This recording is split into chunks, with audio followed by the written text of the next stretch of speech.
Imagine waking up to the sound of a moving truck outside your home and realizing the life you thought was settled is about to be turned completely upside down. My dear ones, listen closely. On a quiet morning, one just like any other, I heard a firm knock at my door. When I opened it, there stood a young woman, teary-eyed, holding a stack of papers, and behind her, a moving truck no one had told me about. I felt my heart drop because I knew that whatever was about to happen, it would change everything. And I want you to hear this story carefully because it teaches something we often forget until it's too late. Sometimes life makes decisions for us, and sometimes we must make the one that hurt most. Stay with me, because the ending is something they will never forget. I remember that morning as if it were stitched into my skin. The sun had just begun to spill its soft gold through the curtains, and I was stirring my tea the way I always did, slow, gentle, steady. Then came the knock, sharp, urgent, the sort that doesn't wait for permission. I opened the door to a young woman whose face had known more tears than smiles lately. She told me she had nowhere left to go, and that the truck outside carried the remnants of a life she had tried desperately to build. Every box, every folded blanket, every picture frame, each one had a story of its own.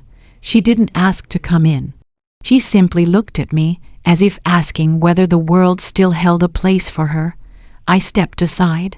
She moved quietly, like a ghost trying not to disturb the living.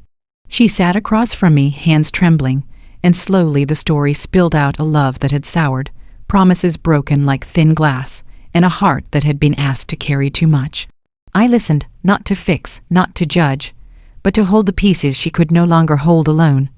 Days passed. The house, once silent, grew warm again. We laughed over burnt toast. We shared stories of mistakes and courage. I told her of the day I had to choose myself when I was about her age, the loneliness, the strength, the quiet return of peace. Then one morning, she stood in the doorway with the same look she had worn when she arrived. But this time, there was something new, certainty. She said she was ready to leave, not to run, not to escape, but to begin again. She had found a small place of her own. Not much, but hers. The moving truck returned. She hugged me long enough that her heartbeat spoke louder than words. And as she drove away, I realized it was not her who had been saved. It was both of us. Because sometimes opening your door opens your heart in ways you didn't know it needed. Compassion is often the beginning of healing, though many people forget that compassion is not always grand or dramatic. It does not always look like saving someone or fixing everything for them. Sometimes it is as simple as opening a door, offering a chair, placing a cup of tea in front of trembling hands, and saying nothing at all. In my life, I've come to understand that compassion begins in the smallest spaces of the human heart, the places where we still remember what it feels like to be tired, to be lost, to be uncertain. We often think of compassion as something we give, but more often than not, compassion is something we share. When you soften your voice, when you listen without preparing your reply, when you hold a silence without trying to fill it, you let another person breathe for the first time in a long time. I remember the young woman who came to my door that morning, her eyes swollen from the kind of crying that comes from the chest, not the eyes. There was something fragile in her, but there was also something strong. Most people only notice the fragility, but my years have taught me to see beyond that. When someone stands before you holding their broken pieces, it means they still believe there is something left worth saving. They may not say it, they may not even know it themselves, but the act of showing up, of not disappearing, speaks louder than any words. And that is where compassion begins. It begins in noticing. I invited her in not because I had answers, but because I knew what loneliness can do to a person. Loneliness does not just make you sad. It bends your sense of self. It whispers lies in your ear. It convinces you that you are unworthy of being held, of being heard, of being seen. I have known that voice before. I have fought it myself. And so when I looked at her, I did not see a stranger. I saw a reflection of a time I had survived. Compassion is recognizing your own past self in another person. We sat together in silence that first hour. No questions, no explanations. I busied myself in the kitchen because sometimes people need time to settle before they can speak. When I returned with tea, she had finally exhaled. Not the kind of breath one takes automatically, but the kind of breath your body releases when it finally realizes it is safe. I watched her fingers circle the rim of the cup before she took a sip. That simple movement said everything. It said she was deciding whether to trust the moment or run from it. When she chose to stay, that was courage. Compassion makes courage possible. We think courage is something loud, but it is often just choosing to stay present in the middle of pain. Slowly, she began to speak. Her voice did not shake the way you'd expect. It was steady, soft, careful, as though each word was being lifted and placed rather than spoken. She told me of promises made and promises broken, of futures planned and futures shattered. I didn't interrupt. I didn't soothe. That surprises some people. They believe compassion is about immediately comforting someone. But comfort too soon can feel like dismissal. It can tell a person, hurry, stop feeling this. It makes me uncomfortable. True compassion allows someone to feel fully, without rushing them back to calmness for your sake. As she spoke, memories of my own youth surfaced. Times when I thought love meant holding on no matter how much it hurt. Times when I believed that if I could just try harder, be softer, be quieter, be better, everything would fall into place. I learned the hard way that love does not demand shrinking. Love makes room, love expands. When she spoke of being made small, I felt the echo reach all the way through me. After she finished, there was no dramatic turning point, no sudden clarity. Healing is not a moment. It is a slow unfolding. So we moved through days. She helped me with the garden. I taught her how to cook the stew I learned from my grandmother. We took walks in the late afternoon when the sun leaned low and the world felt softer. We did not talk about pain every day. Compassion does not mean keeping wounds open. It means allowing life to exist alongside them. There was laughter. There was quiet. There were mornings when she woke with swollen eyes and nights when she fell asleep in the middle of tears. And through all of it, the house breathed with us. I could have offered advice. I could have told her what to do next. But compassion is not instruction. Compassion is presence. She began to sort through her things slowly. A photograph here, a sweater there, a letter she could not bring herself to throw away yet. Healing often looks like deciding what to hold and what to release. I watched her shoulders lift a little each day. The burden did not disappear, but she learned how to carry it differently.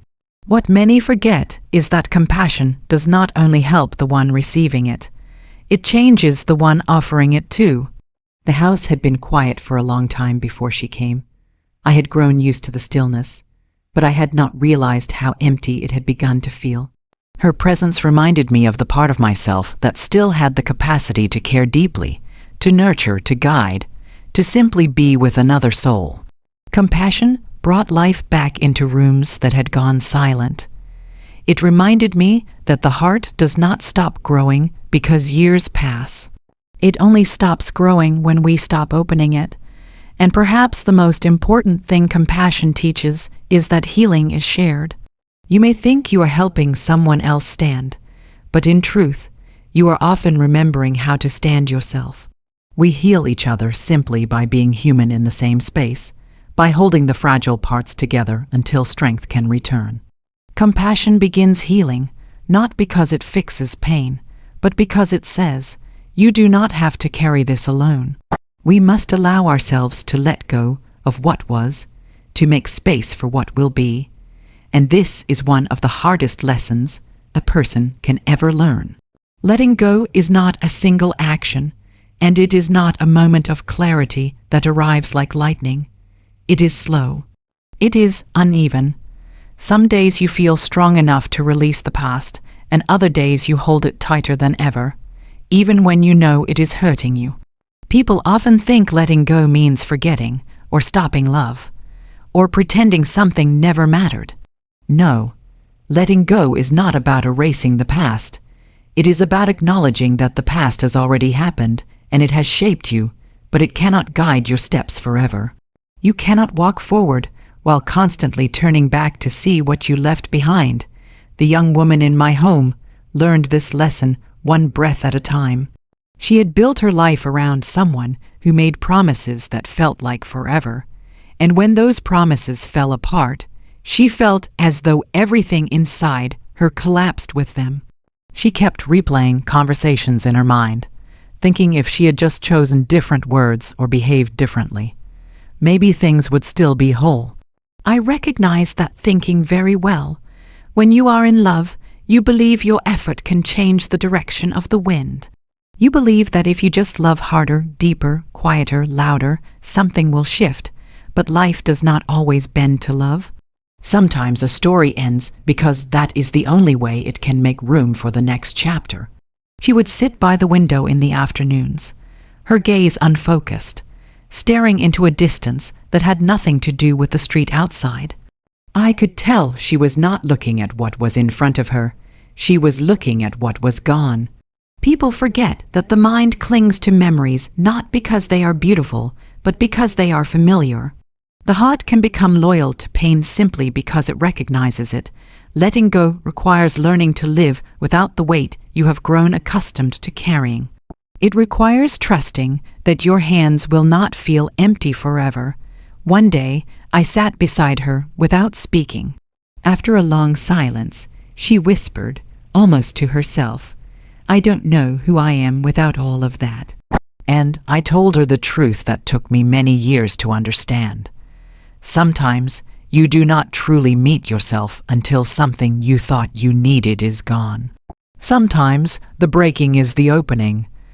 We attach ourselves to people, places, dreams, identities, because they make us feel safe. But safety is not always the same as growth.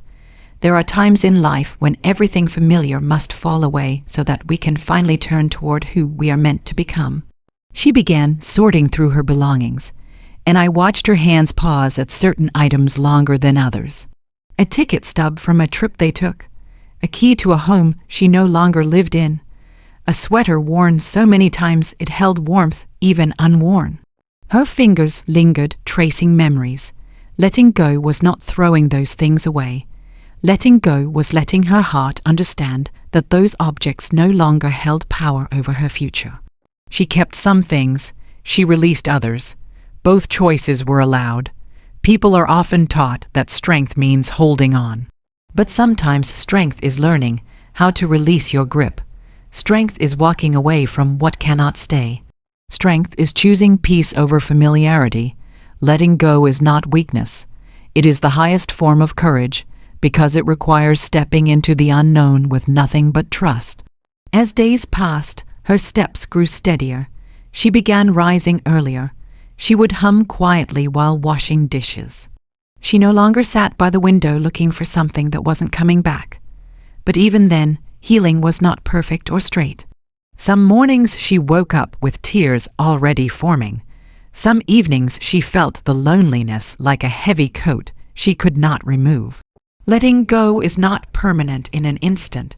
It is a muscle you build.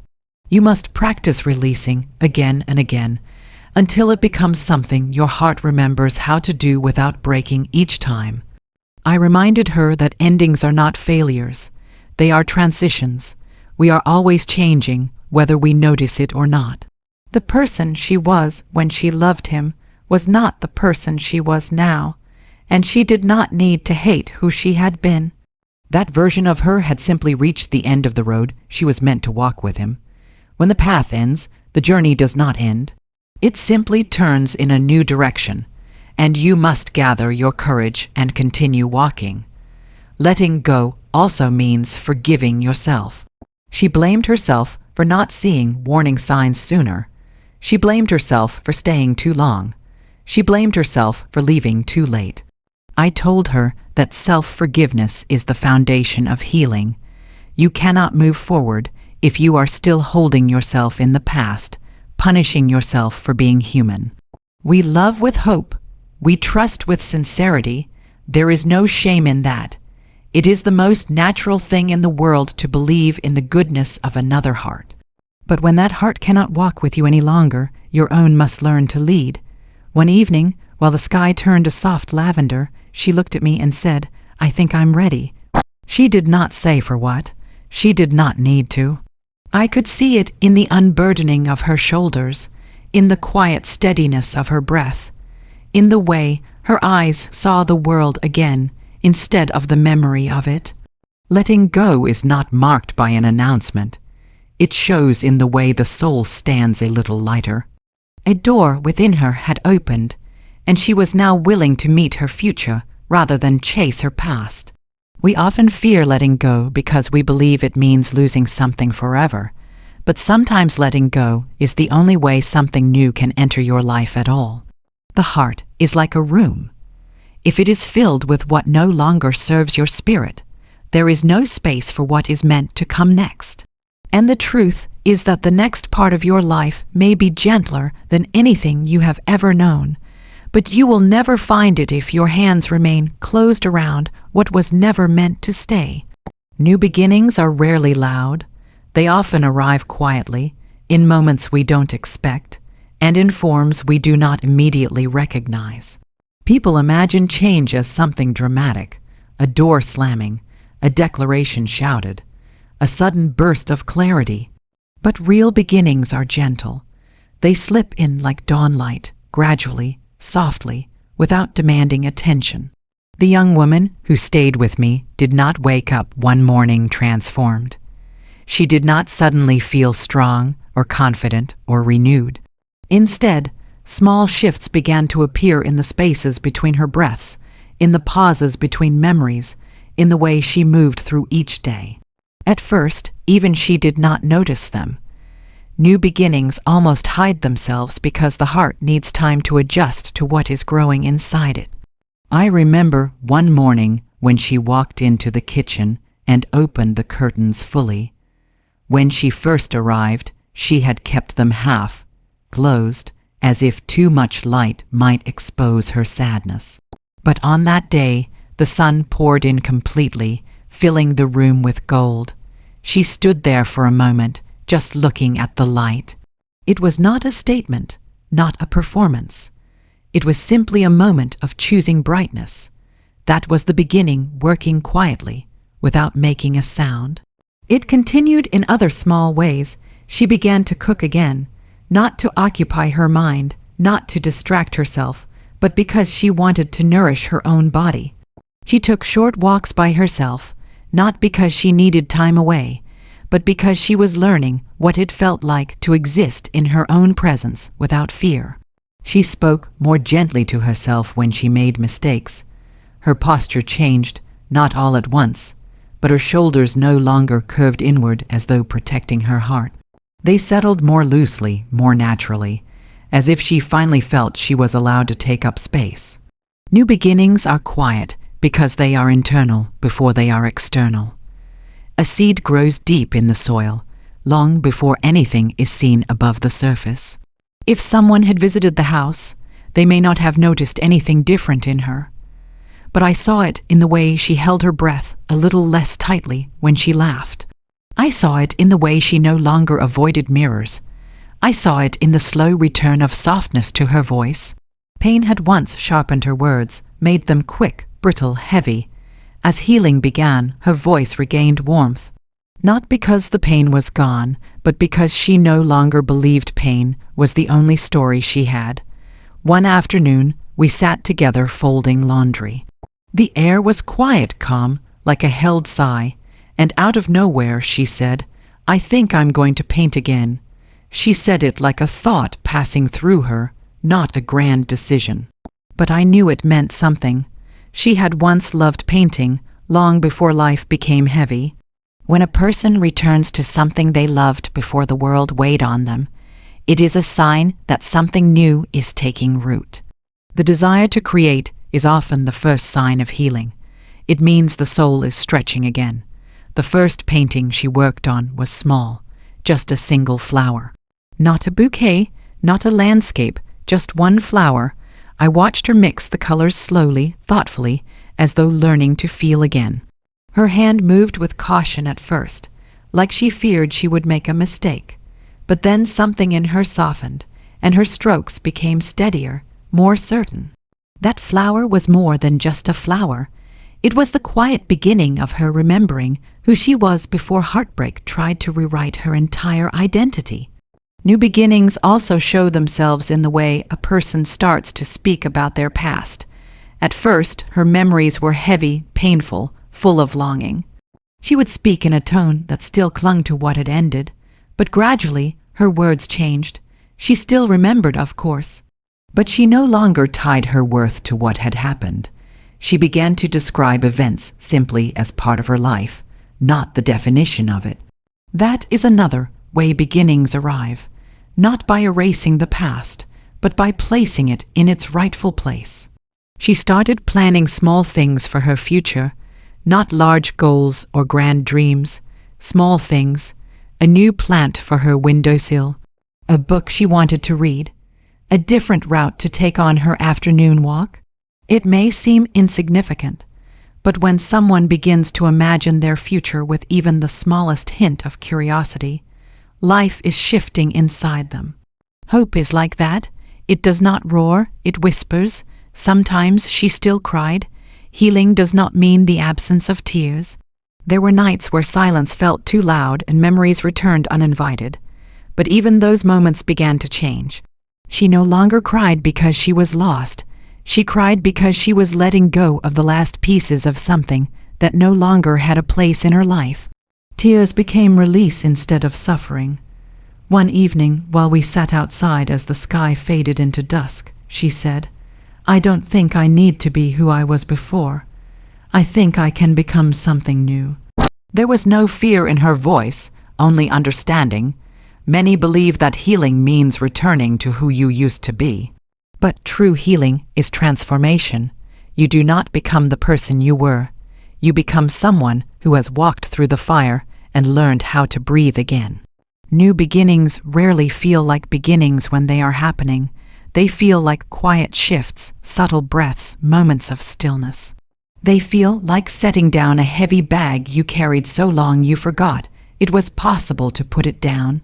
They feel like looking at the world and realizing it is not something you must survive, but something you are allowed to experience. She eventually found a small place of her own, not large, not extravagant, but hers, and when she stood in the doorway of that space, her keys in her hand, she did not cry. She simply breathed, slowly, deeply, fully. New beginnings often sound like a breath you didn't realize you'd been holding.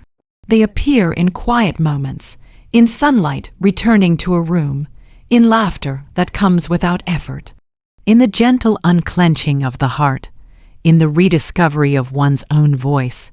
New beginnings are quiet because they grow from courage, and courage does not shout. Courage steps forward in silence, one step at a time, without asking for applause or recognition, simply because it is time to live again. The choices we make in times of emotional crossroads become the stories that define us, and it is in the quiet moments of decision that a person's true character is shaped. We often think our lives are defined by the big events, the moments everyone can see, the celebrations, the heartbreaks, the losses, the victories. But those are only the surface. The real shaping happens in the stillness, when no one is watching, when the heart whispers a direction, and we must decide whether to follow it or silence it. The young woman who stayed in my home reached such a crossroads, and I watched her move through it slowly, thoughtfully, with a tenderness that most people never grant themselves. There was a day near the end of her stay when she sat at my kitchen table with her hands folded in front of her, as though they were holding something fragile. She had packed most of her belongings. The boxes were stacked neatly by the door. Her new place was waiting, but her heart was still standing between past and future. It is a delicate place to be, and many people try to rush through it. They choose quickly, just to escape the discomfort of not knowing, but she allowed herself to sit in it, to feel it fully. That patience, that willingness to be uncomfortable, was itself a choice, a strong one, because when you rush, you return to what broke you. But when you wait, you give yourself the chance to choose differently. She told me she was afraid, not of starting over, but of failing again. It is a fear many carry silently. She worried that she would choose wrong once more, that she would end up lost again, hurt again, alone again. I listened and I told her that fear will always be present when we are standing at the edge of change. Fear is not a sign that we are making the wrong choice. It is a sign that the choice matters. The heart trembles when it senses something significant. People often mistake trembling for weakness, when it is simply the body recognizing that something sacred is unfolding. She asked how I had made my own difficult choices in the past. And I told her the truth that took me a lifetime to learn. Sometimes the right choice is not the one that feels comfortable or familiar or easy. The right choice is the one that allows you to recognize yourself again when you make it. Every decision that honors who you are rather than who someone else wants you to be is a step toward a life that fits your spirit. I told her to listen not to fear, not to doubt, not to memory, but to the quiet voice beneath all of that. The voice that simply says, "This is who I am." It took her a long time to speak again. She stared at her hands, her eyes unfocused. Then she said, very softly, "I want a life that feels like mine." That was the moment of decision. It did not come with dramatic words or grand declarations. It came in a whisper. People underestimate whispers, but whispers are where truth lives. Loud decisions are often made for others. Quiet decisions are made for ourselves. From that moment, she moved differently. She stood up from the table, not with urgency, but with certainty. She walked to the door and placed her hand on the boxes, as though confirming that she was ready to carry them into the next part of her life. She did not look back at the room in sorrow or longing. She looked with gratitude. Gratitude for what she had learned, for the healing that had begun, for the version of herself that had survived long enough to reach this point. The choice to continue forward, even when the path is unclear, is one of the most defining actions a person can ever take. It tells the world and the self that life is not something that happens to us. It is something we participate in. It is something we shape with each breath, with each step, with each quiet decision. The young woman did not know exactly what her new life would hold, and she did not need to. Certainty is not required to move forward. Courage is, and courage is rarely loud. It lives in small steps taken consistently, even when the future remains unknown. There is something remarkable that begins to happen when a person chooses themselves, not in selfishness, but in authenticity. The world begins to feel different. Doors appear where there were once only walls. New people come into your life who recognize your spirit, not the version of you that was bent to fit someone else's expectations. Even challenges feel different. They become opportunities to practice strength rather than evidence of weakness. When she chose to build a life that belonged to her, she was choosing to trust her own heart again.